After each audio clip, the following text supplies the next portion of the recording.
Good morning. मैं Dharmveer Meena, assistant professor history, government college Bundi. आज हम इस ई व्याख्यान के माध्यम से एमए फाइनल का जो 7 पेपर है, historical application of tourism with special reference to Rajasthan, इसका हम अध्ययन करेंगे, जिसका शुरुआती जो टॉपिक है वो है टूरिज्म क्या है, पर्यटन क्या है और पर्यटन में गाइड की क्या भूमिका हो सकती है, मार्गदर्शक की क्या भूमिका हो सकती है। तो आइए सबसे पहले आते हैं पर्यटन के अर्थ और उसकी परिभाषा पर। टी माउंट के अनुसार पर्यटन का अर्थ समस्त मानवीय क्रियाओं के क्षेत्र तथा समस्त प्राकृतिक पहलुओं में अनभिज्ञता की जिज्ञासा या खोज करना है। सुप्रसिद्ध लेखक विलियम हेजलिट के शब्दों में कहें तो पर्यटन सबसे बड़ा शिक्षक है। पर्यटन अनुसंधान से जुड़े एरिक लॉस के अनुसार पर्यटन लोगों में सूझबूझ और सांस्कृतिक विनिमय की प्रभावशाली यांत्रिकी का सेतु निर्माता है। मार्क ट्वेन के शब्दों में स्तरीय जिंदगी बिताने के लिए बदलाव बेहद ज़रूरी है। तो ये कुछ परिभाषाएं जो हमने पढ़ी, इनको हम विस्तार से समझते हैं। नए स्थानों के प्रति मनुष्य की जिज्ञासा, आनंद की खोज, व्यापार विनिमय आदि कारणों से पर्यटन की सोच का विस्तार हुआ और यात्राओं ने व्यवस्थित रूप लेना प्रारंभ कर दिया। इतिहास की हम बात करें तो इस बात से इनकार नहीं किया जा सकता कि यूरोप में पर्यटन की व्यवस्थित सोच ने सबसे पहले जन्म लिया। पश्चिम में मिस्र और रोमन साम्राज्य के साथ ही फारसी एवं यूनानी साम्राज्य में सबसे पहले यात्रा संबंधी अधिसंरचना विकसित की गई। भारत में तीर्थाटन से देशाटन की सोच का विस्तार हुआ। हिंदू धर्म के 4 धाम चारों अलग अलग दिशाओं में होना, बुद्ध के संदेश का गांव-गांव में प्रचार आदि, शंकराचार्य की देश के विभिन्न भागों की यात्राएं आदि पर्यटन का शानदार इतिहास ही हैं।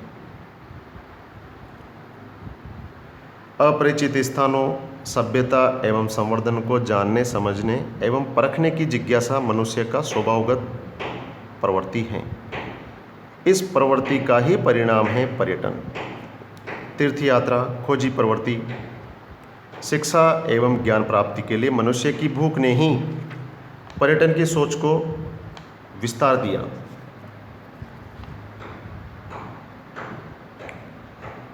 इसके बाद हम आते हैं पर्यटन का अर्थ समझने के बाद में पर्यटन के प्रेरक तत्व कौन कौन से हैं, मुख्य प्रेरक तत्व कौन कौन से हैं जिनसे हमें प्रेरणा मिलती है दूसरे स्थान की यात्रा करने की।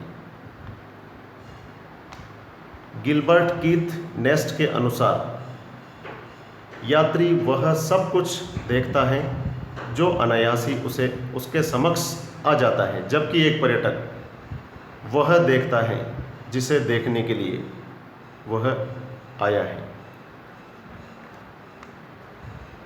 पर्यटन के प्रेरक तत्वों की बात करें तो सबसे पहले आता है घर से बाहर की दुनिया देखने का आकर्षण। गर्म प्रदेशों के लोग ठंडे प्रदेशों में, रेगिस्तान से समुद्र तटों पर और पहाड़ पर जाने का आकर्षण रखते हैं। इसी प्रकार अपने आसपास के परिवेश से हटकर अन्य स्थानों का आकर्षण भी पर्यटन प्रेरणा का बड़ा कारण है। घर से बाहर वन्य जीव, हरितिमा से आच्छादित भूमि, नदियाँ, कलकल बहते झरनों आदि के साथ ही हाल के वर्षों में साहसी खेलों के प्रति बढ़ते रुझान के कारण विभिन्न प्रकार की सफारी, रिवर राफ्टिंग, पर्वतारोहण आदि के कारण भी लोग घर से बाहर निकलते हैं। दूसरा प्रेरक तत्व आता है उच्च शिक्षा। पर्यटन के प्रति आकर्षण की एक बड़ी वजह उच्च शिक्षा प्राप्त करना भी है। प्राचीन काल में नालंदा और तक्षशिला विश्वविद्यालय उच्च शिक्षा प्राप्ति के 2 बड़े केंद्र थे।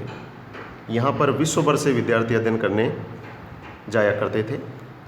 शिक्षा प्राप्ति के लिए घर से बाहर निकलने की सोच ही धीरे धीरे पर्यटन में बदलने लगी। तीसरा प्रेरक तत्व है व्यवसाय या कारोबार। आदिकाल से कारोबार के सिलसिले में लोग अपने निवास स्थान से दूसरे शहर या विदेश जाते रहते हैं। वास्को डी गामा की खोज भी दरअसल भारत में कारोबार के सिलसिले में ही की गई थी। पुराने ज़माने में समुद्री यात्रा के जरिए एक स्थान से दूसरे स्थान तक जाना, वहाँ अपनी वस्तुएं देना और उनके बदले उस स्थान विशेष की वस्तुएं प्राप्त करना ही व्यवसाय में आता था। तीसरा जो नेक्स्ट जो प्रेरक तत्व है वो है सामाजिक प्रतिष्ठा।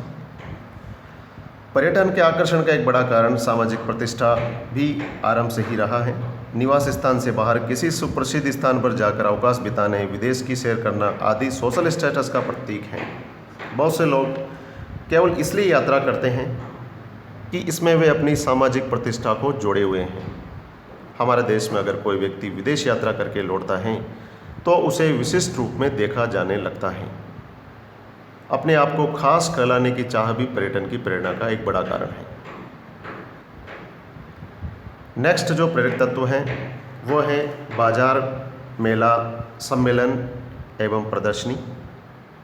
इन सब चीज़ों का एक सामान्य व्यक्ति के लिए हमेशा से आकर्षण रहा है। ऐसे स्थानों पर लगने वाले बाजारों पर जाकर वहाँ खरीदारी का आकर्षण, समय समय पर लगने वाले मेलों जैसे कि राजस्थान में जैसलमेर का मरु मेला, बीकानेर का कैमल फेस्टिवल, जगन्नाथ रथ यात्रा मेला आदि अवसरों पर वहां जाने का आकर्षण लोगों को रहता है। अगला प्रेरक तत्व है स्वास्थ्य लाभ और विश्राम। रोजमर्रा के जीवन में आजकल व्यक्ति स्वास्थ्य लाभ के लिए भी निवास स्थान से बाहर जाने की सोच रखने लगा है। अवकाश के दौरान प्रतिदिन के सामाजिक दबावों से मुक्त होकर शांत पहाड़ी प्राकृतिक स्थान पर जाकर विश्राम करने और वहां स्वास्थ्य लाभ लेने की सोच पर्यटन प्रेरणा का कार्य करती है। इसके अलावा विशेष रुचियों की वजह से भी व्यक्ति विशेष प्रेरित होकर पर्यटन के लिए निकलता है। अगला जो प्रेरक तत्व वो है प्रोत्साहन भ्रमण। सार्वजनिक एवं निजी कंपनियां भी आजकल अपने अधिकारियों कर्मचारियों को बोनस, अधिक लक्ष्य अर्जन के लिए आकर्षक स्थल पर सैर, वहां रहने खाने पीने का अवसर प्रदान करती हैं। अधिक लक्ष्य अर्जन, उत्पादन आदि के लिए प्रायोजित यात्राओं की तादाद इधर के वर्षों में खासी बढ़ी है। प्रोत्साहन भ्रमण दरअसल आज पर्यटन के प्रति आकर्षण की एक बड़ी वजह है। अध्ययन की इस कड़ी में अब हम बात करते हैं पर्यटक मार्गदर्शक या गाइड की, जिसकी हमारी यात्रा के दौरान बहुत महत्वपूर्ण भूमिका होती है। ऑक्सफोर्ड शब्दकोश के अनुसार पर्यटक मार्गदर्शक वह व्यक्ति हैं जो पथ प्रदर्शन करता है और पर्यटक द्वारा कुछ समय के लिए शुल्क पर लिया गया संवाहक है। एक अन्य परिभाषा के अनुसार गाइड वह व्यक्ति होता है जो भ्रमण के दौरान पर्यटकों के साथ रहता है तथा घूमने के विभिन्न स्थानों के बारे में जानने एवं उन्हें समझने के विभिन्न स्तरों पर पर्यटकों की मदद करता है। वह पर्यटन के आनंद को बढ़ाने के अंतर्गत कई बार इतिहास एवं संस्कृति के अतीत का जीवंत खाका प्रस्तुत करता है। धार्मिक, सांस्कृतिक, ऐतिहासिक, वन्यजीव स्थलों की यात्रा के तहत पर्यटकों के लिए सर्वथा अनजान स्थानों और वस्तुओं की सही जानकारी देने के साथ ही गाइड पर्यटकों के लिए विभिन्न स्तरों पर सूचनाएं प्रदान करने के माध्यम की विशिष्ट भूमिका का निर्वहन करता है। पर्यटन उद्योग की महत्वपूर्ण कड़ी पर्यटक मार्गदर्शक अर्थात गाइड को ही कहा जा सकता है। विभिन्न पर्यटन स्थलों की यात्रा के आनंद को अधिक बढ़ाने का कार्य पर्यटक द्वारा ही किया जाता है।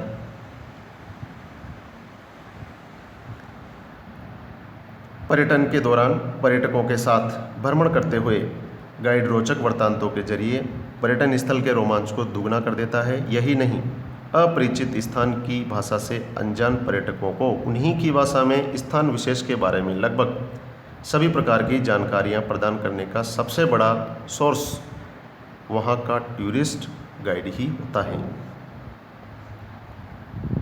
तो पर्यटन में मार्गदर्शक की बहुत महत्वपूर्ण भूमिका होती है।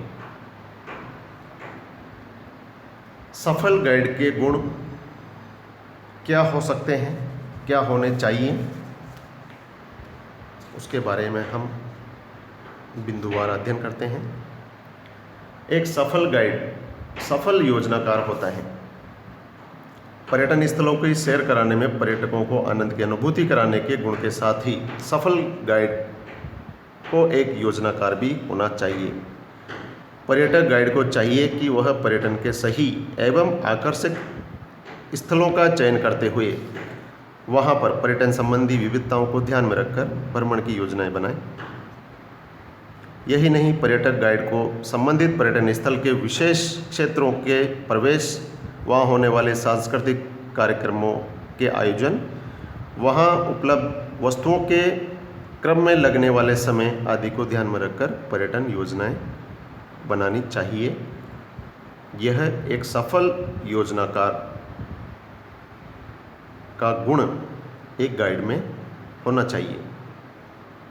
दूसरा है संप्रेषण कौशल, जो कि बहुत ही महत्वपूर्ण होता है। प्रस्तुति को प्रभावोत्पादक बनाने के लिए छोटे छोटे प्रसंग, घटनाओं के रोचक वर्णन का सहारा लेना चाहिए। उसकी प्रस्तुति में जीवंतता रहे, इसके लिए वह अतीत को वर्तमान से जोड़े। प्रस्तुति में बनावटीपन की बजाय सहजता हो।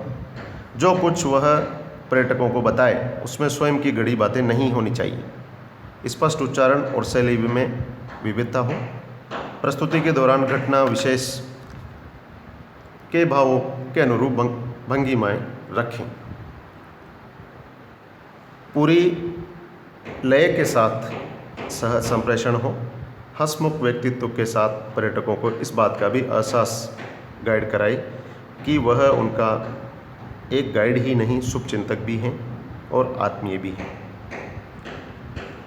नेक्स्ट जो गुण है गाइड का, वो है नेतृत्व एवं निर्णय क्षमता। पर्यटकों को पर्यटन स्थलों की सैर कराते समय उनमें सुरक्षा का भाव बनाए रखने के साथ ही इस बात का भी एहसास कराने में सक्षम हो कि गाइड के साथ यात्रा निश्चित ही सार्थक होगी। यही नहीं, विशेष परिस्थिति में उन्हें निर्णय लेने की क्षमता भी होनी चाहिए। पर्यटन स्थल पर पर्यटकों की घूमने फिरने के अलावा विभिन्न अन्य समस्याओं के समाधान के लिए त्वरित निर्णय लेने, उन्हें निर्धारित समय में भ्रमण का पूरा आनंद दिलाने आदि के प्रयासों से ही वह अपने पेशे के साथ पूरी तरह से न्याय कर सकता है। विषय का पूर्ण ज्ञान, जो कि एक गाइड के लिए बहुत महत्वपूर्ण होता है। पर्यटन स्थल के इतिहास, कला एवं संस्कृति की बारीकियों के साथ उसे क्षेत्र विशेष के वैज्ञानिक तथ्यों के बारे में भी पूरी तरह से जानकार होना चाहिए। क्षेत्र की भौगोलिक स्थिति, वहाँ की अर्थव्यवस्था, लोगों के रहन सहन, लोक संस्कृति एवं परंपराओं, स्थानीय उत्पाद आदि सभी विषयों के बारे में गाइड की जानकारी तथ्य सहित होनी चाहिए। इसके अलावा गाइड का जो अच्छे गाइड में जो गुण होना चाहिए वह है विशेष परिस्थितियों के लिए सजगता। विशेष परिस्थितियाँ भ्रमण के दौरान कभी भी किसी के भी साथ आ सकती हैं। पर्यटकों के साथ होने वाली दुर्घटनाओं, बीमारी, उनके पैसों की चोरी, पासपोर्ट, वीज़ा आदि के गुम होने की स्थितियों में पर्यटक मित्र के रूप में उसे विशेष भूमिका निभानी होती है। ऐसे समय में पर्यटकों को आत्मबल प्रदान करने के लिए ही उनकी समस्याओं के समाधान में सहायक के रूप में उसे अपने आप को साबित भी करना चाहिए। यह एक सफल गाइड का बहुत महत्वपूर्ण गुण होता है। किसी भी विषम परिस्थिति में एक अच्छा निर्णय लेके बाहर से आए हुए जो पर्यटक हैं उनको उस मुसीबत से बाहर निकालने का गुण उसमें होना चाहिए। तो इस तरीके से हम देखते हैं कि पर्यटक मार्गदर्शक का कार्य एक कला भी है और विज्ञान भी है। पर्यटक गाइड के कार्य को कला और विज्ञान की कसौटी पर कसें तो ये निश्चय ही कहा जा सकता है कि उसका कार्य कला एवं विज्ञान दोनों की श्रेणियों में आता है। कला एवं विज्ञान की सामान्यतः परिभाषा यही की जाती है कि चतुराई के प्रयोग से इच्छित परिणाम प्राप्ति कला है, जबकि तथ्यों पर आधारित ज्ञान विज्ञान है। तो इस तरीके से हम देखते हैं कि पर्यटन के दौरान एक गाइड की, मार्गदर्शक की बहुत महत्वपूर्ण भूमिका होती है। तो आज के इस ई व्याख्यान में हमने पर्यटन क्या है, पर्यटन की क्या परिभाषाएं हो सकती हैं और पर्यटन के दौरान एक पर्यटक मार्गदर्शक जो होता है, गाइड जो होता है, उसकी क्या भूमिका हो सकती है, इसके बारे में हमने अध्ययन किया। धन्यवाद।